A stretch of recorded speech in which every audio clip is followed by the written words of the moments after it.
It's the end of the week, and so it's time to take out the trash.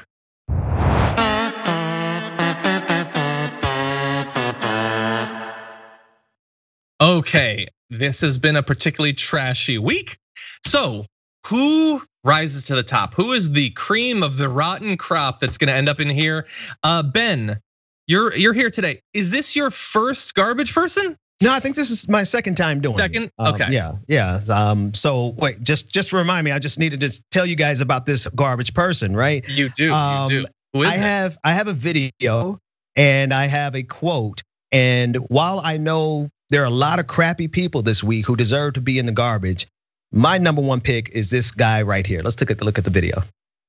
Would you be willing to break the filibuster in order to get this passed? The plan I'm not ready to destroy our government. I'm not ready to destroy our government, no. I think the people will come together.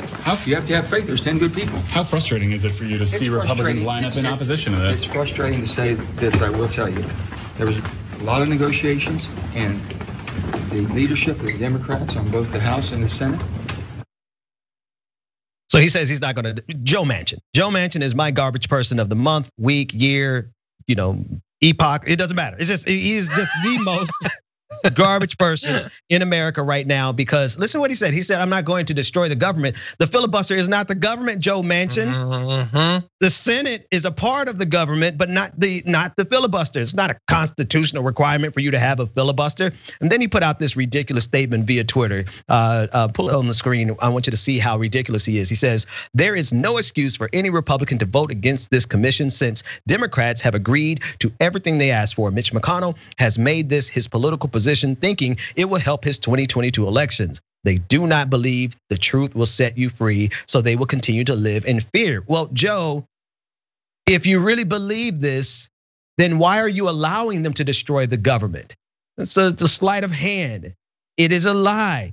You not doing what you're supposed to do, you not being willing to at least amend the filibuster is destroying the government. And so he wants to get off as if he's a good guy here, but no, he is the trash. He's my trash person of the week. I did not see that statement, so I am so glad that this is your garbage person. You're right. He says, he seems to acknowledge, he pretends to acknowledge they don't care about the truth. They live in fear, presumably, of Donald Trump. So a follow-up question to the distinguished senator: who won the election in November? Whose agenda gets to be pursued by the government? Which did the American people support? Because right now, nothing gets done because of the filibuster, which you won't eliminate, because as you point out, they live in fear of Donald Trump and do whatever he says. So Donald Trump lost and then even failed in his attempt to overthrow the US government. Why does he get to determine what happens, and much more importantly, what doesn't happen in America? It was stupid for Joe Manchin to believe the things that he said there for the past few years. It was stupid for him to say it in the lead up to this vote today, but now that's over. So how do you justify continuing to have this facade of like, we can totally find some like good Republicans or whatever? You know that you can't, they're not there. You've already tried, you failed. And yet Ben, I'm sure that he's going to come up with some position to fall back to, some pathetic rhetorical retreat. He is a true garbage person. Yeah, no, he has no excuse except for the fact that, like you said earlier, this is working out just fine for him. That's it. Yep.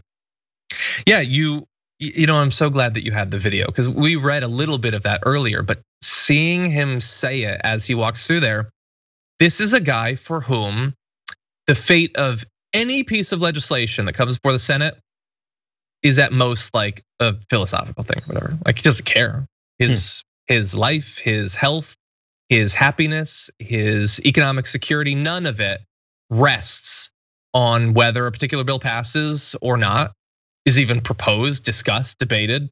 Nothing that the US government does can touch him or so many of the other senators. They're fine. The system works the way it does because it works for them and they protect the system.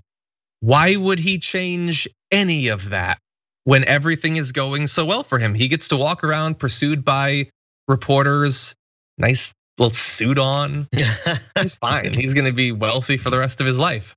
Don't trust politicians who have never felt our pain, who have never felt our depression and anxiety, our fear for the future, our fear for our kids. Like that guy might as well be an AI. None of it matters to him. He is so far removed from the concerns of regular mortals. I think a requirement for office should be, have you at least at one period of your life lived paycheck to paycheck? Because if you have not, you have no idea what Americans are going through. And it has to be in the last 15 years. How about that? Yes. No, actually, no. You're right, because after a while, people get a little money, they get a little, highfalutin, as we say in the South, and they forget where they came from. So in the last 5 years, if you haven't been in the overdraft in the last 5 years, then you're not qualified to run for office, because most Americans have. Exactly.